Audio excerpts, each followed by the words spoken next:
Thank you for inviting AMDIP, which I helped to this conference. I would like to, with your permission, to talk to you about the economic perspective of Pakistan today, very briefly, and also to tell you, because I'm an economist, but also to tell you what hope we could have for the growth of SMEs in the next few years or decades. You're all familiar with the economic situation. It's not pretty. It's a very difficult economic position.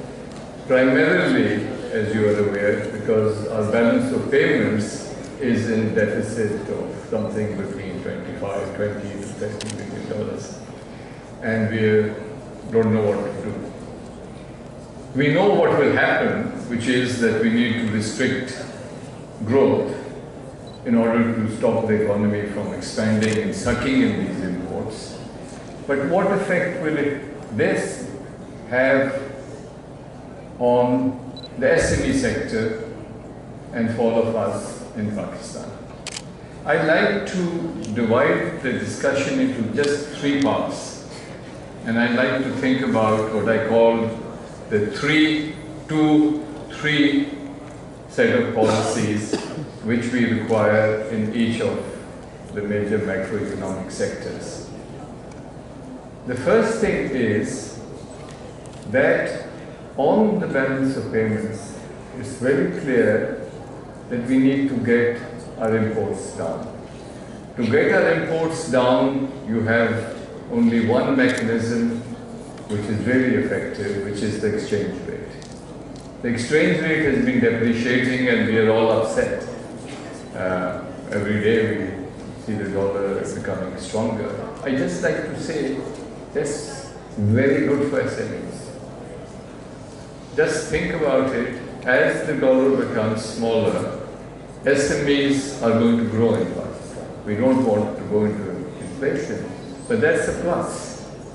The second thing I would like to say is that as a result of these imports, we have put into place tariffs and regulatory duties.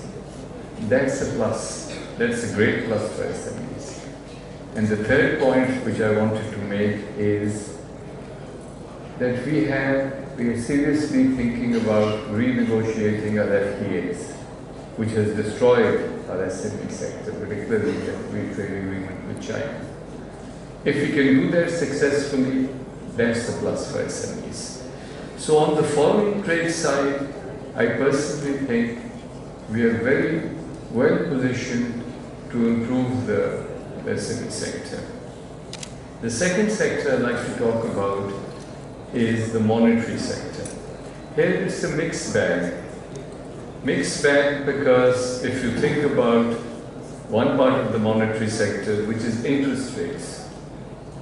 Interest rates are going up and will probably go up further. That's a negative, obviously, for industry and SMEs. The second part about it in monetary policy is banking regulation. We're talking about FATF, black money, accounts, this and that. Banking regulation, sorting out our stuff is a plus. It may have short-term consequences, but I'd like to address that in the third part, which is the fiscal side, which is a budgetary side. And here I would like to make an important point. So I will go on to 3, I did 2 for the monetary, I want to do 3 for the fiscal side. On the fiscal side, which is the budgetary side, I want to say something which will probably not make some people happy, which is that the fiscal problem has been reduced, unfortunately, to a black money, white money problem. That's completely the wrong definition of the fiscal problem.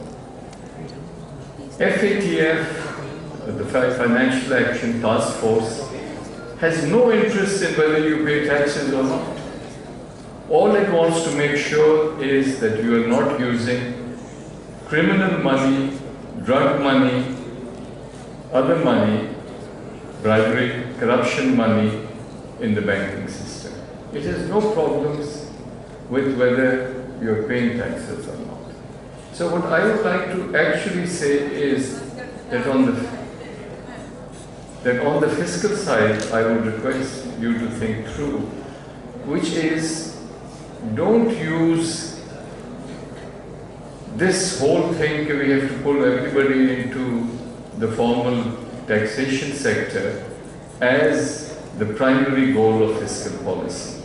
Mera apna khayal hai ki we've done the wrong thing on stopping property transactions. I think we've done the wrong thing on stopping purchases of cars by non-income taxpayers. I mean, if you like it, you can keep it, but I think my own feeling is that we should encourage investment from any source, as long as it's not criminal, to come into industry and business and the SME sector. Which means essentially I'm advocating that the so-called non-tax money, as long as it's put into a productive activity, should be considered white. That's my first point. The second point I would like to say is, I think it's completely a ridiculous thing. हम कहें जी कि वो tax नहीं देता, वो देते हैं. The simplest way of increasing your tax system in any system is increase the rate of the general sales tax. It's the simplest, easiest thing to do. आपका अभी 17% है, इजराइल का 25%.